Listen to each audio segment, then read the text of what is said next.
Oh man, James IZ here, and I'm back yet with another video. This time, I'm talking about the CEO assassin. That's what they're calling Luigi's Mansion over here. So the CEO assassin, his name is Luigi Mangione, right? I believe that's how you pronounce it. Apparently, he's from my neck of the woods, Maryland. Apparently, he's from the DMV area. I don't exactly know the details, which is why I'm here today to watch this video here with you all here, and to try to learn about the CEO assassin, Luigi's Mansion. And to be honest with you guys, it doesn't matter what his political beliefs are. That's like the main discourse that like I see on Twitter and or all of the social medias, is that they're just talking about his politics and trying to figure out his political linings. But what like I've gathered from it, it just seems like he's just a centrist. So that means that he's coping and he needs to or take out a CEO of a healthcare company with them too, I guess. Whatever, let's just get this video started, eh? Luigi Mangione. This is a name that will likely now dominate headlines. But who is this 26-year-old man at the center of this high-profile crime? Here is what we know about him. Luigi was born and raised in Baltimore, Maryland. He grew up incredibly privileged, and his family is rather wealthy.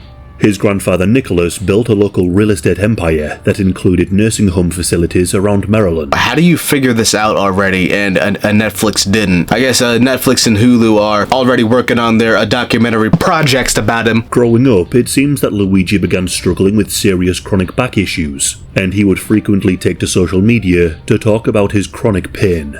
But by all accounts, he was a gifted and ambitious individual. Luigi excelled academically. He attended a private high school, and later attended the University of Pennsylvania, where he majored in computer science. Luigi moved to Hawaii, where he lived for around 6 months at a co-working and co-living space in Honolulu. But soon into the move, Luigi was involved in a surfing accident, and this is when his back pain began to worsen. He wrote on Reddit, "My back and hips locked up after the accident. Intermittent numbness has become constant, and I am terrified of the implications." Oh, okay.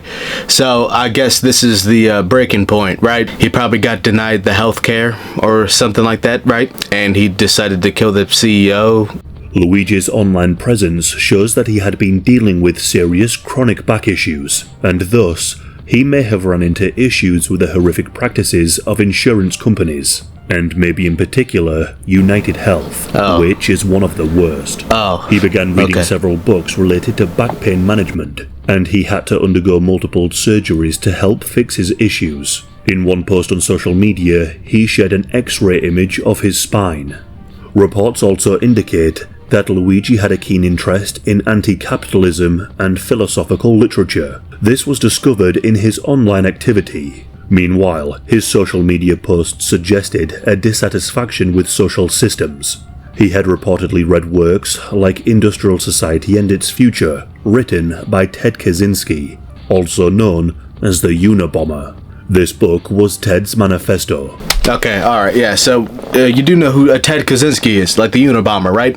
You have to know. You have to know at this point, okay? Because Luigi's Mansion here is the Gen Z version of that, okay? I mean, he's had like a chronic back pain, and then he got into a surfing accident, which made it worse. Probably fell for the practices, disturbing practices that those health insurance companies, and then he probably ended up getting radicalized, and then just took matters into his own hands and decided to murder a CEO in cold blood. A 26-year-old man that went to an Ivy League school and graduated in computer science decided to travel all the way to New York City to gun down a CEO.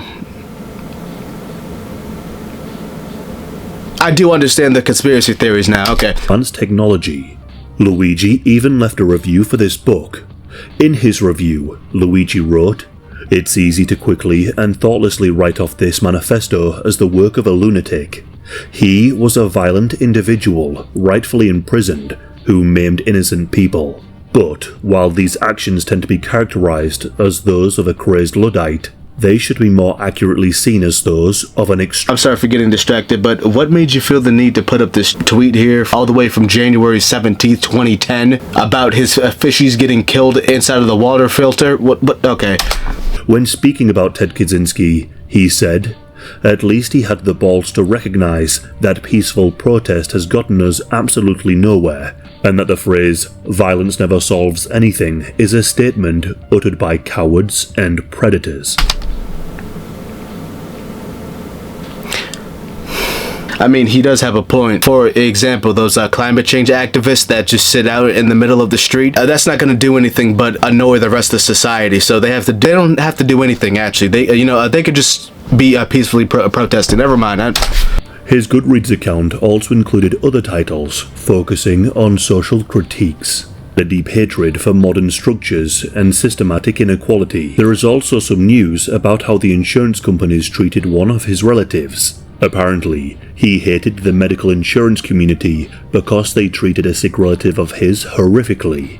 It's unclear who this relative was, but it is known that 2 of his grandparents passed away in the last few years. Luigi was an active social media user. He would post photographs of his travels, his gym routine, and the various health challenges he faced, mainly his back problem. He seems pretty normal to me. He's not on extreme sides of the political space. He just seems like a normal dude that ended up getting radicalized by Ted Kaczynski, and he agreed a little bit too much with his beliefs, okay? Surveillance photos were then shared widely across social media. Luigi had a cheeky flirt with a clerk at the hostel he was staying in Manhattan, and had exposed his face.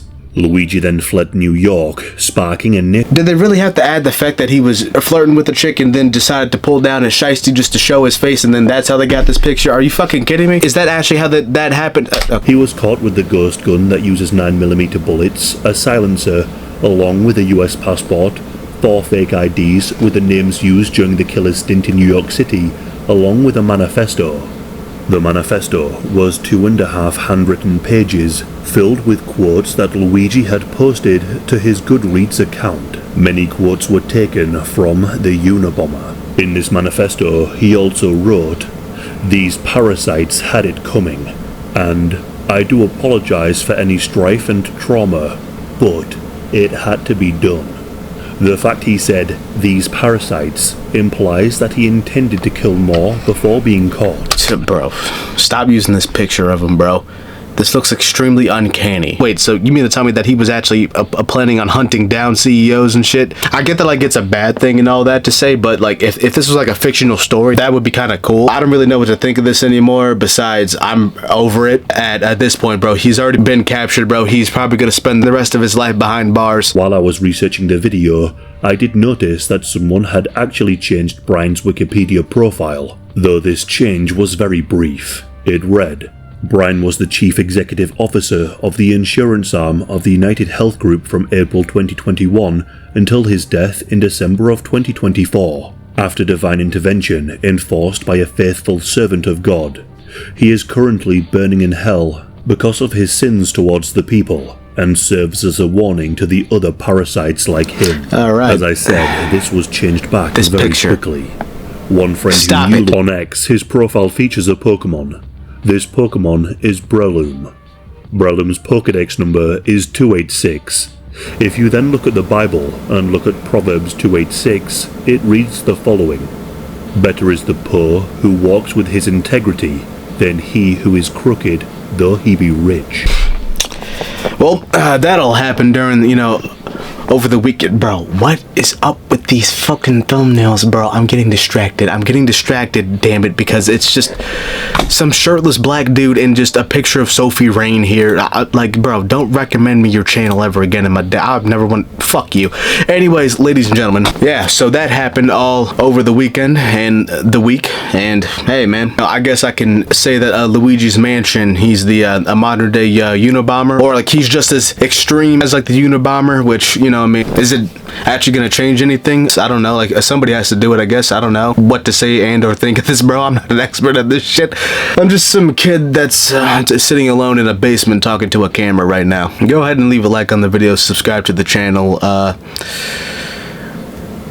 Yeah, I'm out of here.